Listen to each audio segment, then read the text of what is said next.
Exterior outside the front entrance of the Ambassador Hotel night. There's a large group of people standing outside the entrance of the Ambassador Hotel. Most of them are carrying signs protesting the Vietnam War. Some are holding signs of support for Robert Kennedy. Alona Abraham, female, 40, stands holding a sign which displays the words, "Kennedy will end the war." She's smiling, she's pumping her And sign up war and now. down. She's continuously shifting her attention in different directions. She spots young man, male 24, is attempting to push his way through the crowds. And war now. Hey, man, what's your sign? What? Your sign, man. Why don't you have a sign? Sorry, I did not know I needed one. Of course. Everyone needs a sign. How else you gonna get heard? I usually speak when I want to be heard. Yeah, man. But when they don't listen, you need a sign. And if they don't read, then what? Whoa, man. Like we show up in a group. It's numbers the politicals understand. Numbers put them in, numbers take them out. You you never think there should be more? Yeah, that's what I just said. We have to work together. More numbers. What about actions? Yeah, you get it. Hold up a sign. You need a sign. Then I will repeat myself. If they do not listen or do not read, then should not your actions be something they cannot ignore? Like what, man? I've been in this game since Selma. I've seen it all. There ain't anything more powerful than people working together for a common cause. There is always someone working against that common cause. Yeah. That's why it all comes down to numbers. The side with more numbers wins out. Sometimes it comes down to one person, One person? I like how you figure that one. like James Earl Ray. Oh, now that's just sad. King is dead, but the movement isn't. Ray didn't change anything because what he tried to end, it's just too big. When they catch him, he'll just rot in prison, a complete failure. And Kennedy? No, now you're talking. That's one man who's going to change the world. What will he change? Man, like the war. As president, he'll end the horrors. All horrors or just the one on your sign?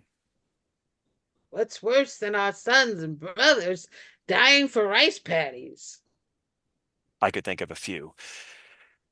What about Charlie Company in My Lai, systematically killing over 500 unarmed Vietnamese civilians, including men, women, and children? Yeah, that's the horror. It's on both sides. And Bobby's going to end it all. Yeah, I thought about him that way also. Ah, cool. I bet you I can find a sign for you.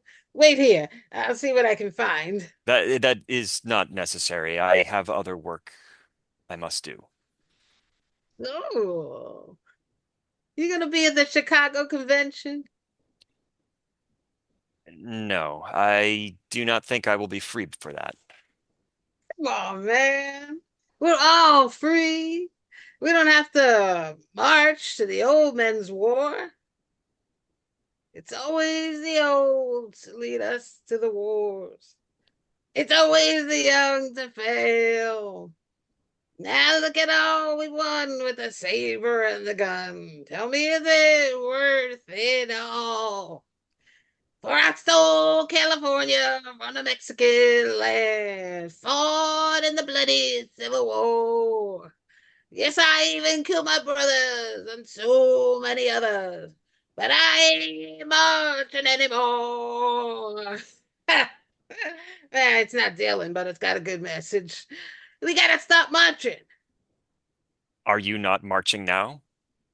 Oh, but that's war. Not with violence. We have to end the divisions between blacks and whites, between the poor and the more affluent, and the war in Vietnam. We have to start to work together. Bobby's gonna bring us together. I used to think he was the hero, the defender of the downtrodden, the savior of the disenfranchised. Yeah, that's him all over. You got it. Hey, if you ain't got a sign, here. Alona removes a campaign button from her shirt. She pins it to the young man's shirt. The young man looks down at the button. But he supports the war. No way, man. He wants to end the war. Yes, for American lives, but for others, he has different beliefs. I don't get you. That does not surprise me. The young man begins to walk away. Alona stands watching him, attempting to make his way through the crowd. She drops her sign and rushes up to him. She grabs his shoulder and he turns to her. What's the deal? Why are you here? The young man looks at Alona. He lowers his head for a moment, then looks into her eyes. For the same reasons you are here. I want change. Then stand with us. Wait here. I dropped my sign. I'll go get it and we can do this together. We do not want the same things. There, you just confused me again. You just said we were here for the same thing. Not entirely. We want change. We just do not want the same change. Well, then tell me, what's the change you want? My concerns are not your concerns. You are focused on Vietnam. I want to change what is happening in Israel. Oh, but you're not involved there. We need to get our sons and brothers out of Vietnam. And so you say I should ignore my family. There you go again. You are so confusing. Is your family in Israel? What, you want Kennedy to help Israel? I want him to stop Israel from hurting my people. What people? Aren't you American? I am an American citizen, but my family is Palestinian, out of Jordan. Now you're blowing my mind. What do you want Kennedy to do about all that's going on there? I want him to send those 50 fighter. I want him not to send those 50 fighter jets to Israel. I don't want him to continue supporting the killing of my people. Didn't the Arab countries attack Israel? Doesn't Israel have the right to defend itself? They are defending land stolen from the Palestinian people. Those people are only fighting to get their land back. I cannot speak with any authority on the issues in the Middle East. And for you, it is very personal. Just like Vietnam, it's personal for me. How is it personal for you? Are you Vietnamese? Do you have family in Vietnam? I did. I had a son in Saigon. He was killed when the Viet Cong attacked the embassy. The young man pauses. He looks around the crowd, trying not to look at Alona. Then he turns back to her. I'm sorry for your loss. It is true that no matter how far away the war is, it is still personal. Your pain is also mine. I think we all must see that the pain of loss belongs to all of us. There has to be another way. A nation that tolerates violence in any form cannot expect to contain it to minor outbursts. Contempt for and violence against the lives of others may bring down the very best among us. We have to learn that war is never the answer. You know, I think the worst document ever conceived in the history of mankind is the Geneva Convention. Now you have me confused. I thought you were against war. I am. You see, the Geneva Convention doesn't prevent war, it legitimizes war. It provides a code of conduct that authorizes war. You don't believe there should be a civilized code of conduct? First of all, war isn't civilized. Second of all, no country initiating war would ever think they're going to lose and that they'll ever be held accountable for their conduct. If they did, they wouldn't go to war. What else could the Geneva Convention accomplish? Outlaw war. Just agree that anyone initiating, agreeing to, supporting of any armed conflict will be prosecuted as war criminals. That would be an incredible change. One that will not happen in our lifetime. For now, I must concentrate on what is possible for me to do. What would that be? I know I might not be successful, but I must try to talk to Kennedy and convince him not to send the fighters over. How do you plan on doing that? I just have to get inside and talk to him. Young man begins to push his way through the crowd. A loner reaches out to him. You'll never get through that way. Look, I got the lay of the land yesterday. There's a back entrance through the kitchen. Come with me. Alona holds out her hand. The young man takes it and follows her to the back of the hotel. They stop in front of a back kitchen entrance. You sure I can get through this way? Yeah, the kitchen staff keep it open so they can slip out to smoke. You keep that button on, they'll think you belong there. Thank you. The young man reaches for the door. Hey, man, I don't even know your name. Oh, it is not of any importance. Yeah, it might be. Someday I want to be able to tell people I knew the man who changed Kennedy's mind and changed the world. Come on, my name is Alana. Now you tell me yours. My pleasure to meet you, Alana. My name is Sirhan. It means strong. Oh, then stay strong, Sirhan. They wave at each other, and the young man opens the door and walks inside.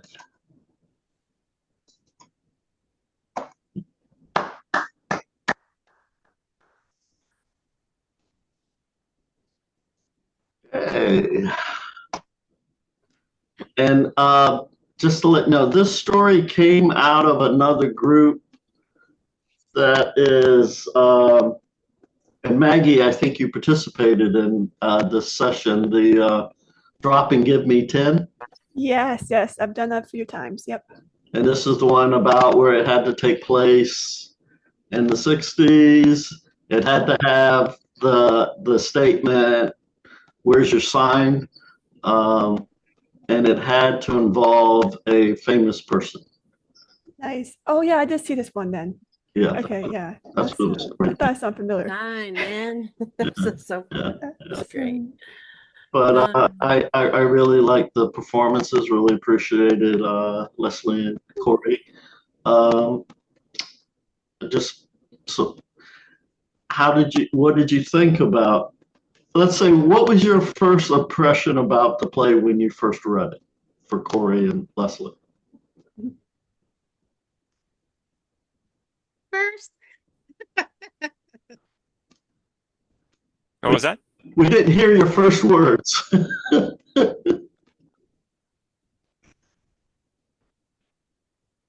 Leslie. first impression was that it's very relevant to what's going on today. Oh yeah. Sadly so. And I was really surprised by discovering those facts while I was kind of researching that event at the Ambassador Hotel and how it was like what we're dealing with today, we're still dealing with. And yeah. How about you, Corey? Yeah, I mean that was pretty much my first impression too. Is I was reading it like, wow, this is eerily relevant, and and then uh, and I'm a bit of a folk music nut, so I was pleased by the Phil Oakes lyrics. Okay. And so that I got a kick out of that. And then I liked I liked the reveal. I guess I like the handling of the character because it's easy to just demonize somebody who does something like that because obviously that's kind of problematic to say the least. Yeah. But to give him um to give his beliefs, voice was I thought nicely handled, and I was pleased. I really liked it. I was really happy to do it. I felt a little as I'm obviously a white guy, so I was a little conflicted about doing it, but I was like, well, why not? It's just a reading. We're not filming it for this isn't the final production. Mhm. And we have to use what we got here. Yeah, right, exactly. Yeah. But I think I thought you handled the character very well. Thank you. And so was Leslie's characterization of that of Alona was really nicely done also. Yeah. And it just Leslie, I loved your vocal choices, what you chose to do. It was you were trying to go for a smoker attack and you wound up doing something totally different, and I think we all know what it was. I thought it was really good. I liked the way the play was written, and there was a moment where I was going, is this the 60s or is this now? What am I doing? Do I have to listen even more carefully? And I realized how evergreen these issues still are that I didn't know. And then you started going off about RFK, and I was like, all right, it's the 60s, fine. But I thought both of you, I thought it Don't was you mean great. JFK? what was that, Liz? Don't you mean JFK? Yes, thank you. No, Both of them, right? but they Robert is were also out part of them. supporting Bobby Kennedy. Yeah. Right. This was after John F. Kennedy had been assassinated. Is Robert Kennedy's assassin. Ah, Yeah. Yeah, yeah. I like the fact that you don't find out who he is till the end. I thought that was a good surprise. Yeah. I thought that worked well because you're like, who is this guy? He was interesting, the character, regardless. But I love at the end that you're like, who are you? And he says, and you're like, oh, okay. I thought that was cool. Good. I like that. Yeah. Robert? So it was very intriguing to me. I thought that the point that the young man was making was very prescient because things have gotten worse and worse and worse for Palestinians since that time. And it, all of the answers that people come up with don't stop the continual progress of cruelty and injustice on the face of the earth. But so I was in high school in '68, and I just remember reading about it in U.S. News and World Report, and so I didn't know anything about it really, except that here was another Kennedy who bit the dust at the hand of an assassin, and this guy was some foreigner or something. I didn't know. I didn't pay attention. So after I listened to your play, which was amazing to me and very insightful and beautifully well done, I actually took a look at Wikipedia about the whole thing and found out that in the assassination, 4 shots went through Kennedy and his clothing from a .22 revolver, which I think holds at the most 6 shots, and then 5 other people were injured. And so I did the math and I said, wait a minute, that doesn't sound right. When did he have time to reload before they took him to the ground? And then Then it said in there that Robert Kennedy Jr.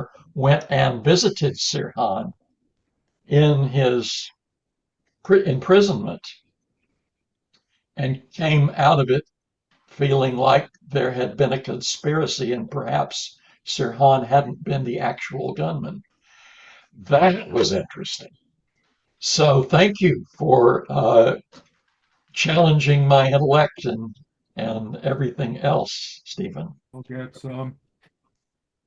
Stephen, I need to take my medicine. I'll be right back. Okay. All right. Yes, it was really interesting to interweave the two, as it were, time periods, and it just brought it back how it never stops, does it? It never stops. Which is why I put in the piece about the Geneva Convention. So that was good. Yeah, Yeah. that was interesting. I like that because that felt like the moment that that was a shift for him. Like Right. she finally said something that kind of was like, oh, wait, what? So I really like that part, that whole exchange there. It's really cool. Oh yeah, I agree. For me, this one was really funny in the beginning. I was laughing so much, especially because of Leslie's performance. It was so funny, and then halfway through, it became a bit very serious. I realized a little bit before the end that he was the assassin, and I was like, okay, I know, I understand. But then they had this political discussion. It was very interesting. So you managed to do it really well, you know, balance the funny in the beginning and then the real stuff in the end, you know. It was really interesting. I like switching like that. But what's kind of interesting for me about the story is Alona's character. What happens to her after the event, and she has to realize that she helped him get into the building, thinking that, you know, he was there for positive reasons. Yeah. Oh yeah. Yeah. Yeah. It's a great follow-up piece for the trilogy, Stephen. Maybe have her go visit him in prison. I'll keep vying for you to keep writing for me.